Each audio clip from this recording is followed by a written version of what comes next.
இன்னைக்கு கூட press meet வந்து அவங்க கொடுக்கல, அவங்க அம்மா வந்து கொடுக்குறாங்க. ஸோ அவங்களோட அம்மாவோட இன்டர்ஃபியரன்ஸ் நிறைய இருக்குன்றது ரவி அவர். பிள்ளைகளை பிரிஞ்சு இருக்கிற அன்னைக்கு பிள்ளைகளை பிரிஞ்சு ஒரு நாளும் வந்து என் பிள்ளைகளை பார்க்க விடலைன்னு ஒரு நாளைக்கு ஒரு ப்ரெஸ் மீட் வச்சு அழுது. கூட இருந்த பொண்ணு போயிட்டான்னு, ஒரு வருஷத்துக்கு முன்னாடி வந்தவ போயிட்டான்னு ஒருத்தனால அழுக முடியுது அப்படின்னு சொன்னா ஆண்கள் இவ்வளவுதானான்னு விஜய் சாரே வந்து சிஎம் ஆக்கிட்டீங்க, எங்களை ஏன் துரத்துறீங்க அப்படின்னு சொல்லிட்டு இவ்வளோ பெரிய 2 வீடியோஸ் பார்ட் 1 போட்டு இது ஒரு ரோல் மாடலாக விஜயை எடுத்துக்கிறாங்க. நம்ம எப்படி வேணாலும் இருக்கலாம், எங்கே வேணாலும் போகலாம், யார் வேணாலும் 20 years ஃபீல்ட்ல இருக்காங்க. Experience faculty, free uniform, note books, hostel, படிக்கும்போது பார்ட் டைம் ஜாப் வேற.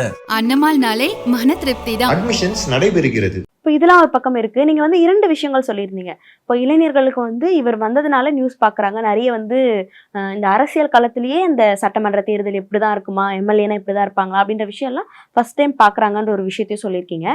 இன்னொரு பக்கம் பாத்தீங்க அப்படின்னா இளைஞர்களே வந்து விஜயமயமாக்கப்பட்டிருக்காங்க அப்படின்ற ஒரு விஷயத்தையும் சொல்றீங்க. இப்போ 2 விஷயம், ஒண்ணு விஜயால இப்படி மாறி போறாங்க, இன்னொன்று விஜயால அரசியல் மயமாக்கப்படுறாங்க அப்படின்ற 2 விஷயம் இருக்கு இல்லையா?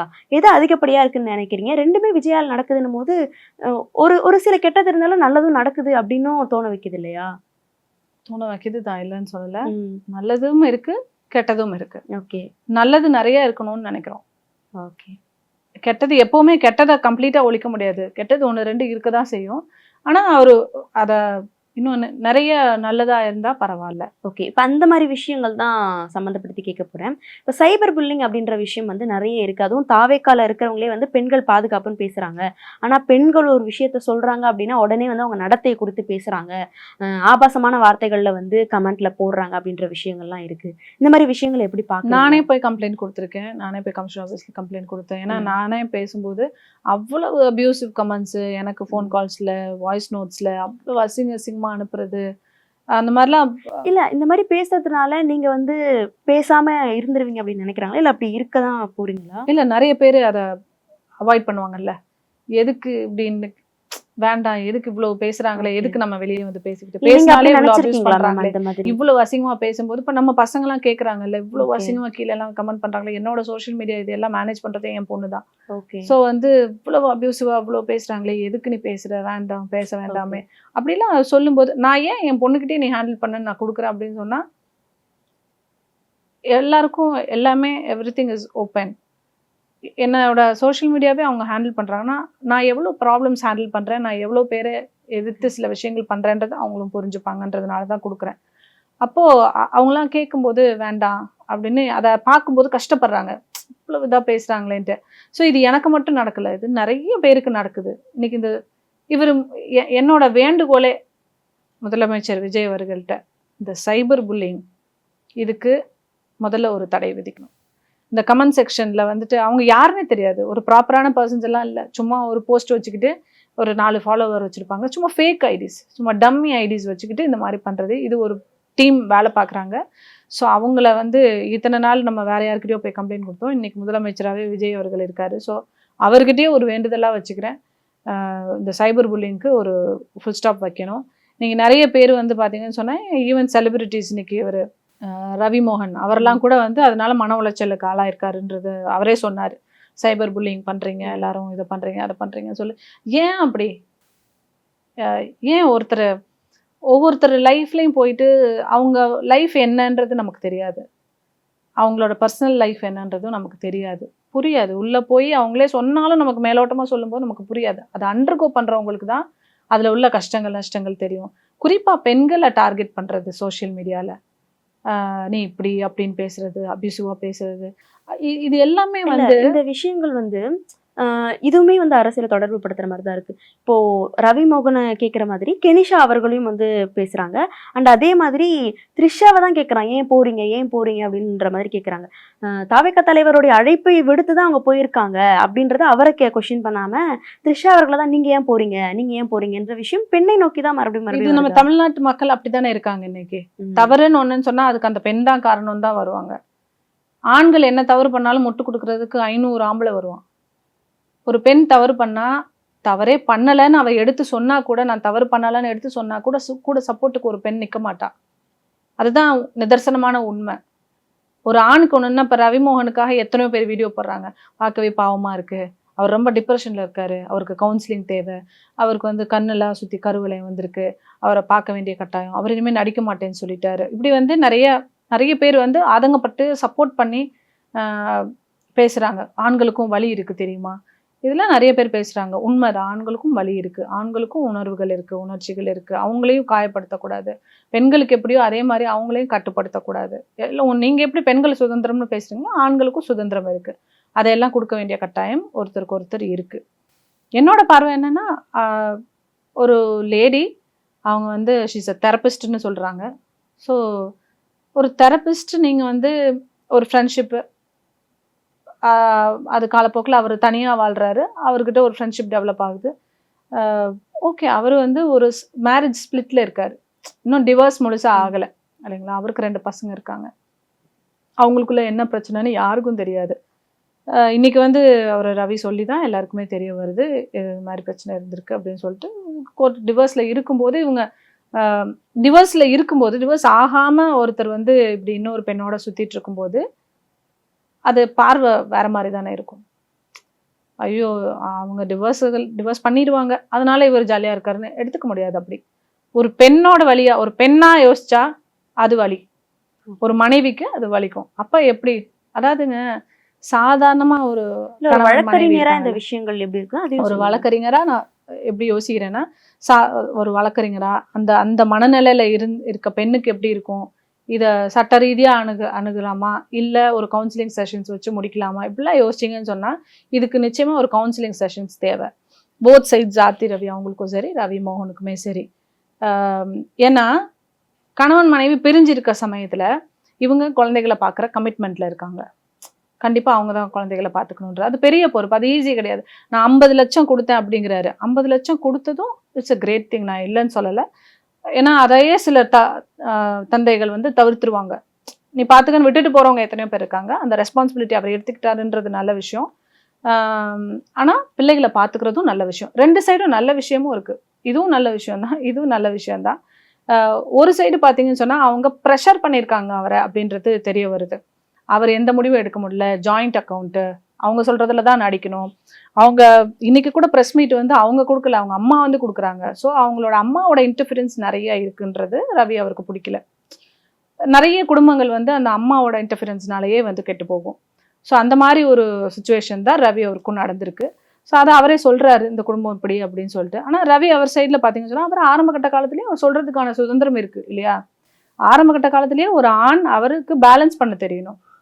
அவரே வந்து சொல்லிக்கணும், ஏன் எனக்கு ஒரு அக்கௌண்ட் இருக்கக்கூடாது, அதெல்லாம் முடியாது, நான் என்னோட அக்கௌண்ட் நான் ஹேண்டில் பண்ணிக்கிறேன், உன்னோடது நீ ஹேண்டில் டே ஒன்லி நீங்கள் பண்ணிக்கலாமா. எல்லாத்தையும் கொடுத்துட்டு நீங்கள் நல்லவனா ரொம்ப இறங்கி அடிப்பணிஞ்சு போய் கடைசியில் வந்து என்னால் முடியல, ப்ரெஷர் தாங்க முடியலன்னு சொல்கிறதுக்கு டே 1 you tell what is your stand.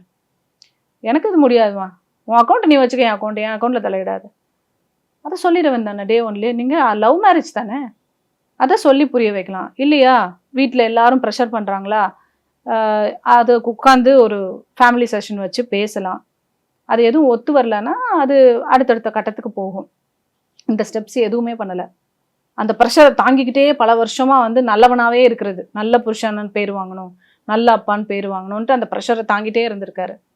அவருக்கு அது பிடிக்கலன்னு சொல்ல கூட அவருக்கு கஷ்டப்படுறாரு. அதனால அவர் தாங்கிக்கிட்டே இருந்தது பர்ஸ்ட் அவுட் ஆகி வெளியில் வர்றாரு, முடியல என்னாலன்னு சொல்லிட்டு வெளியில் வர்றாரு. ஸோ அப்போ வந்து வெளியே வந்ததுக்கு அப்புறமா அவர் தனியாக அவர் லைஃப்பை வாழ்ந்துட்டு இருக்காருன்னா அந்த டைமை வந்து அவங்க 2 பேருக்குமே ஒரு ஹீலிங் டைம்னு சொல்லுவாங்க.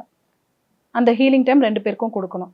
மேபி அவங்களுக்கும் நல்லது நடக்கலாம், 2 பேரும் மியூச்சுவலாக புரிஞ்சுக்கலாம், சேரலாம். அந்த டைமில் ஒரு தெரபிஸ்ட்னு ஒருத்தி வந்து அவள் வந்து நல்ல தெரப்பி கொடுத்து இவர் அதுலேருந்து வெளியிலேருந்து கொண்டு வரேன்னு சொல்லிட்டு ஜாலியாக ஊர் சுற்றுறது. ஸோ மனிதர் உணர்ந்து கொள்ள இது மனித காதல் அல்லன்னு போய் பாட்டு பாடுறாங்க ஒரு வெளிநாட்டில் போயிட்டு எங்கேயோ ஒரு ப்ரோக்ராம் பண்ணி. அதெல்லாம் பார்க்கும்போது ஒரு மனைவியாக அவங்களால ஏற்றுக்க முடியாது. வெளியிலேருந்து பார்க்குற நமக்கே ஃபேமிலி இப்படி இருக்குது, அப்போ நீ இப்படி பண்ணலான்ற கேள்வி நமக்கே வரும். குழந்தைகள் பார்க்குறாங்க, அந்த குழந்தைகளுக்கு ஒரு வாழ்த்து சொல்லியோ, ஒரு எக்ஸாமுக்கு போகிறாங்கன்னா அதுக்கு ஒரு வாழ்த்து சொல்லியோலாம் நீங்கள் ஒரு போஸ்ட் போடலை. பட் டெய்லி ஒரு மனைவியை கூட்டு போகிற மாதிரியே கையை பிடிச்சி கோயிலுக்கு கூட்டு போகிறீங்க, பார்ட்டிஸ்க்கு கூட்டு போகிறீங்க, எல்லா இடத்துக்கும் கூட்டு போகிறீங்க, ஃபங்க்ஷன்ஸ்க்குங்கும் போது அப்போ அது ஒரு பேசு பொருள். நீங்கள் வந்து வெளியே வந்து ஒரு மீடியாவை இது பண்ணியே பேசுகிறீங்க. நாங்கள் இப்படி போகிறோம் வரோம். இன்னொன்று இல்லைங்க, நாங்கள் ரிலேஷன்ஷிப்பில் இருக்கோம், we are going to get married, எனக்கு அவரை பிடிச்சிருக்கு, நாங்கள் டிவோர்ஸ் ஆயிரும், நாங்கள் மேரேஜ் பண்ணிக்க போகிறோம்னு சொன்னால் யாருமே கொஸ்டின் பண்ண மாட்டாங்க. இல்லை இல்லை இல்லை நாங்கள் தெரப்பிஸ்ட்டு, நான் ஃப்ரெண்டு அப்படின்னு சொல்லும் போது எல்லாரும் அட்டாக் பண்ணுவாங்க. ஓ இவங்க லவ் பண்ணுறாங்க போல், ஓகே நீங்கள் 2 பேர் லவ் பண்ணுறீங்களா, கல்யாணம் பண்ணிக்கோ, ஓகே பிளஸிங்ஸ்ன்னு சொல்லுவாங்க. பட் ஆனால் அதை மறைச்சி இவங்க வேற ஒரு இது பண்ணும்போது இது ப்ராப்ளம்ஸ் ஃபேமிலிக்குள்ளே வெடிக்கும். அப்படி எனக்கு அவர் ரவி வந்து வெளியில் வந்து அழுகிறாரு ஒரு ப்ரெஸ் மீட்லன்னா, மனைவி போன அன்னைக்கு அழுகலை, மனைவியை பிரிஞ்ச அன்னைக்கு அழுகலை, அதுக்கப்புறம் ஜாலியாக தான் இருந்திருக்காரு. பிள்ளைகளை பிரிஞ்சிருக்கிற அன்னைக்கு, பிள்ளைகளை பிரிஞ்சு ஒரு நாளும் வந்து என் பிள்ளைகளை பார்க்க விடலைன்னு ஒரு நாளைக்கு ஒரு ப்ரெஸ் மீட் வச்சு அழுகலை.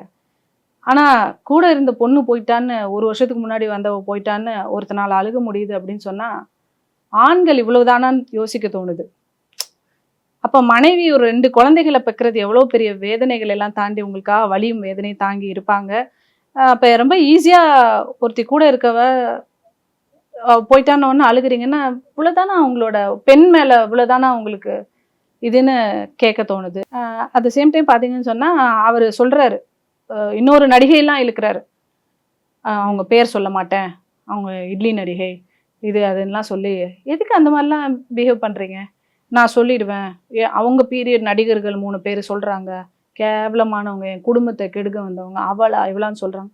ஏன் இட்லி நடிகைன்னு பேர் சொன்ன மாதிரி அவங்க பேரையும் சொல்ல வேண்டியதானே? அப்போ ஆம்பளை இவ்வளோதான் ப்ரூவ் பண்ணுறீங்க தானே.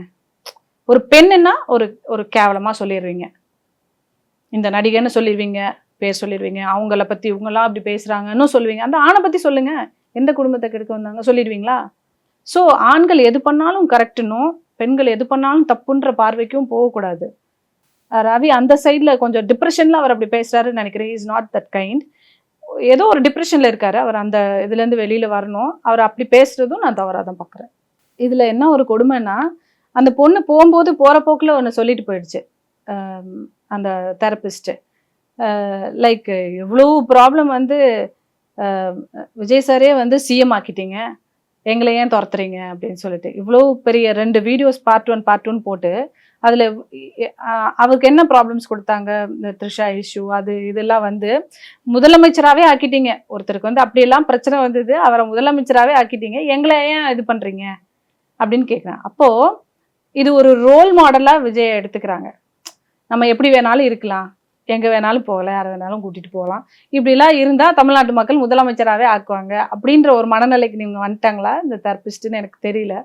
ஸோ போகிற போக்கில் கொளுத்தி போட்டு போன மாதிரி முதலமைச்சரை ஒரு கொளுத்தி போட்டு போனதை நானே வந்து இதுதான் நடக்கக்கூடாதுன்னு நம்ம ஏற்கனவே பேசியிருந்தோம். இது நடந்துடக்கூடாது, இளைஞர்களுக்கும் விஷயங்களை எடுத்துக்க ஒரு முன்னுதாரணமா இவர் இருந்துடக்கூடாதுன்னு தான் நான் அன்னைக்கு ஆதங்கப்பட்டேன். இன்னைக்கு ஒரு பொண்ணு சொல்லிட்டு போயிட்டாளா போகும்போது. இதுல என்ன ஒரு கொடுமைன்னா, அந்த பொண்ணு போகும்போது போற போக்குல ஒன்று சொல்லிட்டு போயிடுச்சு அந்த தெரப்பிஸ்ட். லைக் எவ்வளோ ப்ராப்ளம் வந்து விஜய் சாரே வந்து சிஎம் ஆக்கிட்டீங்க, எங்களை ஏன் துரத்துறீங்க அப்படின்னு சொல்லிட்டு இவ்வளோ பெரிய 2 வீடியோஸ் பார்ட் 1 பார்ட் 2 போட்டு அதில் அவருக்கு என்ன ப்ராப்ளம்ஸ் கொடுத்தாங்க, இந்த த்ரிஷா இஷ்யூ அது இதெல்லாம் வந்து முதலமைச்சராகவே ஆக்கிட்டீங்க. ஒருத்தருக்கு வந்து அப்படியெல்லாம் பிரச்சனை வந்தது, அவரை முதலமைச்சராகவே ஆக்கிட்டீங்க, எங்களை ஏன் இது பண்ணுறீங்க அப்படின்னு கேட்குறேன். அப்போது இது ஒரு ரோல் மாடலாக விஜய் எடுத்துக்கிறாங்க. நம்ம எப்படி வேணாலும் இருக்கலாம், எங்கே வேணாலும் போகலாம், யாரை வேணாலும் கூட்டிகிட்டு போகலாம், இப்படிலாம் இருந்தால் தமிழ்நாட்டு மக்கள் முதலமைச்சராகவே ஆக்குவாங்க அப்படின்ற ஒரு மனநிலைக்கு நீங்கள் வந்துட்டாங்களா இந்த தெரப்பிஸ்ட்டுன்னு எனக்கு தெரியல. ஸோ போகிற போக்கில் கொளுத்தி போட்டு போன மாதிரி முதலமைச்சரை ஒரு கொளுத்தி போட்டு போனதை நானே வந்து இதுதான் நடக்கக்கூடாதுன்னு நம்ம ஏற்கனவே பேசியிருந்தோம். இது நடந்துடக்கூடாது, இளைஞர்களுக்கும் விஷயங்களை எடுத்துக்க ஒரு முன்னுதாரணமா இவர் இருந்துடக்கூடாதுன்னு தான் நான் அன்னைக்கு ஆதங்கப்பட்டேன். இன்னைக்கு ஒரு பொண்ணு சொல்லிட்டு போயிட்டாளா போகும்போது.